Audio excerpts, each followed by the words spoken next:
We begin tonight with the Trump administration's push to expand its immigrant detention and deportation efforts.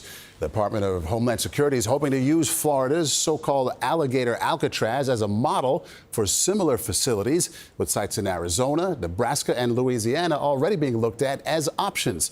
DHS Secretary Kristi Noem talked to CBS's Homeland Security correspondent Nicole Sganga, who joins me now. So, Nicole, how would these centers be different from the detention facilities that ICE currently has?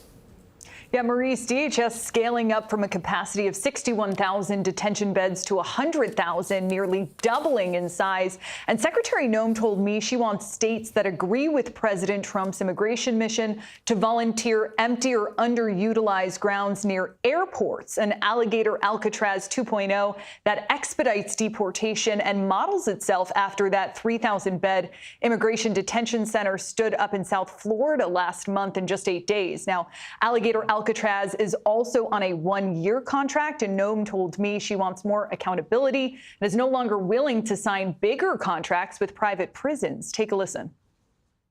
For me, personally, the question that I've asked of every one of these contracts is, why are we signing 15-year contracts? If we're doing our job, we should be building and holding people in detention beds for 15 years.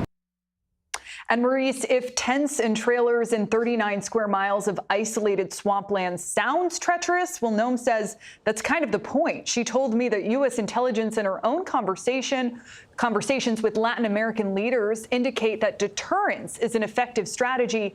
In other words, to meet their immigration deportation goals, the Trump administration is encouraging self-deportation by spotlighting the consequences of remaining in the U.S. illegally. Nicole, if we just pull back for 1 second here, is it even legal to have these state-run facilities?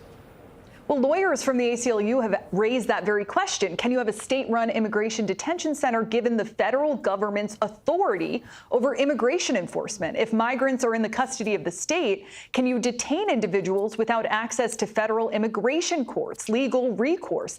That, Maurice, is the subject of ongoing litigation. The next hearing in federal court is on Wednesday. Governor DeSantis invoked Florida's emergency state powers to open Alligator Alcatraz. That's a departure from the federal government's usual playbook of cutting deals with county jails and private prisons to house detainees while they remain in federal custody. One thing to watch, Maurice, will officials in Louisiana, Arizona, and Nebraska follow DeSantis's risk-tolerant lead here? We shall see. Nicole Sganga, thank you so much.